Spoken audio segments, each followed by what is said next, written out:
Do you wonder what treatments physicians use and prescribe today that will one day be perceived as outdated with the lens and perspective of the future? Who here has heard of Ignaz Semmelweis? Semmelweis was a German-Hungarian scientist and physician in the 1840s who maintained some pretty controversial theories and ideas for his era. His wild idea that microscopic organisms, unseen by the naked eye, could serve as the source of spreading infection. He was committed to an insane asylum by his colleagues for his radical ideas, where he was beaten and ultimately died before Louis Pasteur was able to confirm germ theory shortly thereafter. Now, we are all well aware how hand washing and sterilization techniques can limit the spread of infection. It begs the question, what sorts of treatments and medical discoveries exist today that are being dismissed and overlooked? What sorts of treatments do we currently accept as appropriate that will one day be rendered ineffective or even harmful?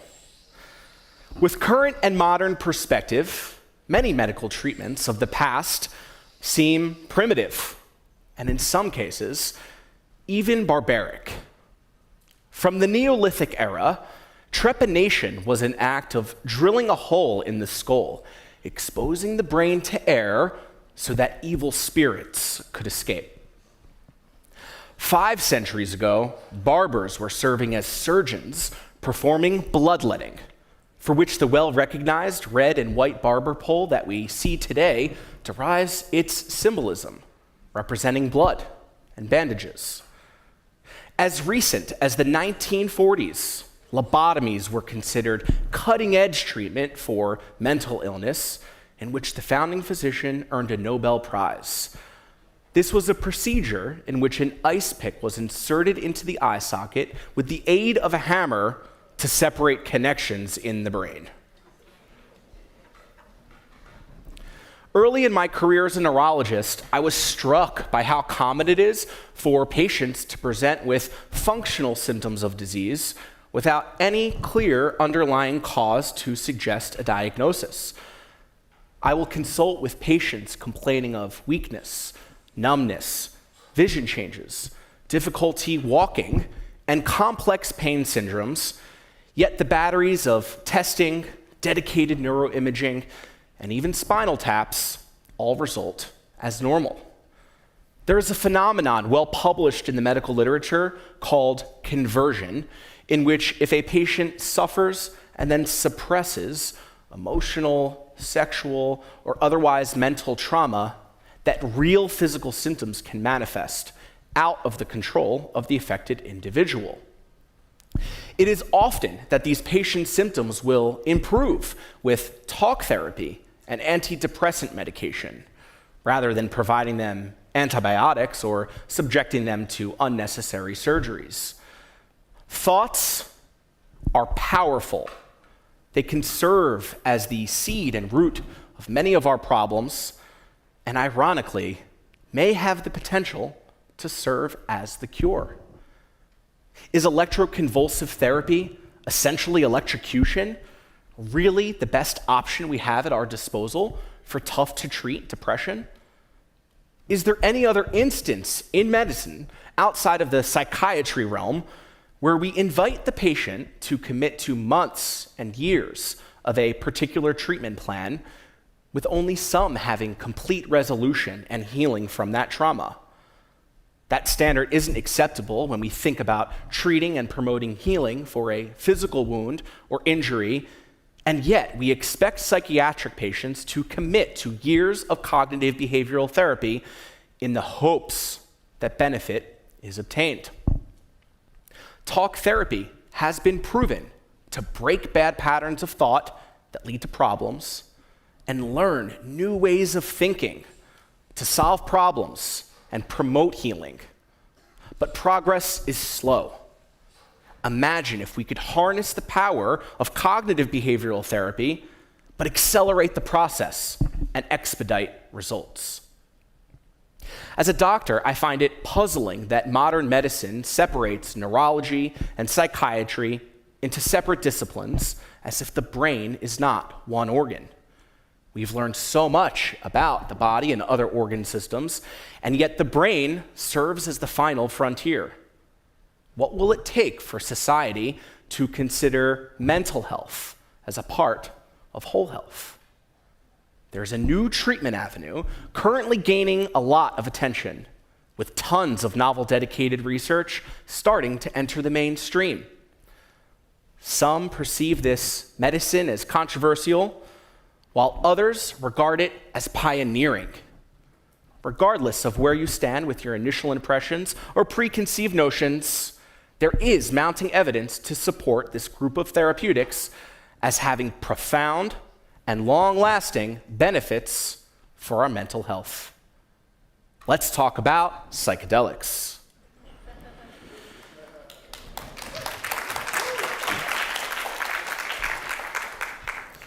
It was during World War II in Basel, Switzerland, when Alfred Hoffman, the chemist who synthesized LSD in his lab, imbibed a dose to experience the first proverbial acid trip. LSD is chemically very similar to the serotonin molecule, the feel-good hormone. In the coming years, scientists would discover similar compounds that exist within nature, such as mescaline in the peyote cactus, and DMT found within tropical plants used in the psychoactive drink ayahuasca. It was 10 years from Hoffman's discovery that R. Gordon Wasson identified strains of psilocybin in the mountains of Mexico that would be recognized as the active chemical in magic mushrooms. These compounds, when ingested, can have effects on our brain for anywhere between 3 to 12 hours, depending on the drug and dose. It wouldn't be until the 1960s that psychology researchers at Harvard, Timothy Leary and Richard Alpert, would establish the foundation for psychedelics as potential treatment for mental health disease states.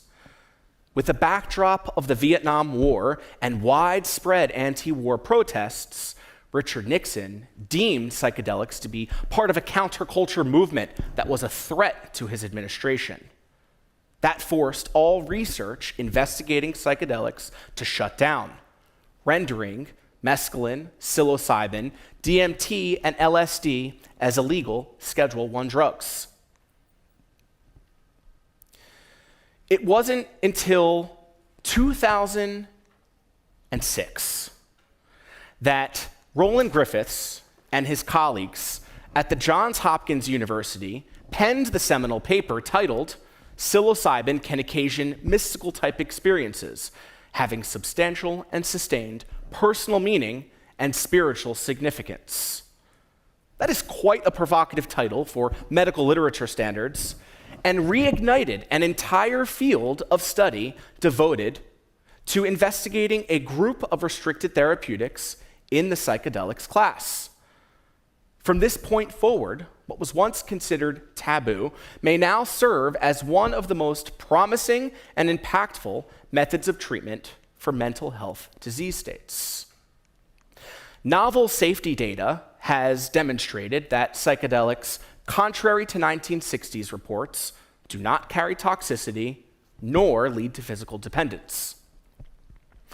In Griffith's study, he and his colleagues recruited a group of healthy volunteers to ingest 1 dose of psilocybin. From this study, the majority of participants enrolled rated their experience a year later as being among one of the most spiritually significant or personally meaningful experiences in their entire lifetime. People were able to change their perceptions and create powerful new ways of thinking. An important and interesting discovery was regarding intention. In the psychedelic experience, the journey is heavily influenced by set and setting. That is, one's mindset and the physical setting that they are in. For this reason, it is often that there is a shaman or a guide to assist with the curation of the psychedelic experience, ground control, so to speak. Guides will often provide music and encourage the use of blindfolds to minimize external stimuli and allow the patient to turn their focus inward. Since the Hopkins study, researchers at some of the most preeminent academic institutions in the world are now researching and studying psychedelics. Oxford, NYU, Harvard Mass General, Baylor, UCSF, and Johns Hopkins are just some of these institutions looking at MDMA, the active component in ecstasy, as well as psilocybin, DMT, and LSD as potential treatments for states of anxiety, addiction, depression, and PTSD. Quite dissimilar from the way in which these drugs were used in the 60s and 70s, there is now a more targeted approach and a way in which to offer these medications in a controlled clinical setting. In one study, psilocybin helped 2/3 of smokers enrolled quit smoking cigarettes for at least a year. That is the most successful smoking cessation treatment ever studied. In 2014, a network was identified in the brain as the default mode network. These regions make up what psychologists refer to as the ego, or sense of self. These interconnected areas are very active in states of anxiety and depression, yet temporarily are inhibited when under the influence of psychedelics.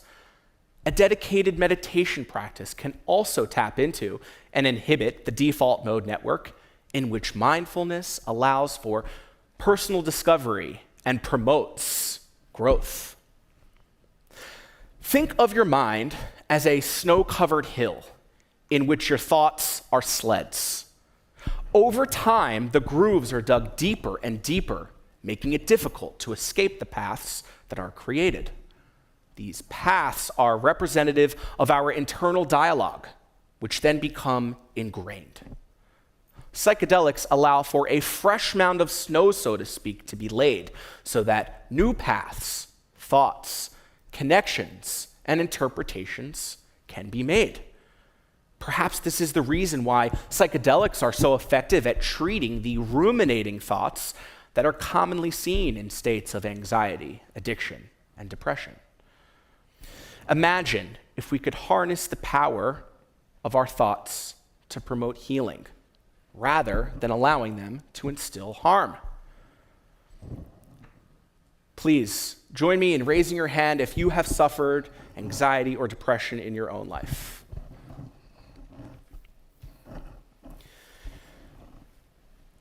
Integration is a critical component to maximizing the potential benefit garnered by the psychedelic experience.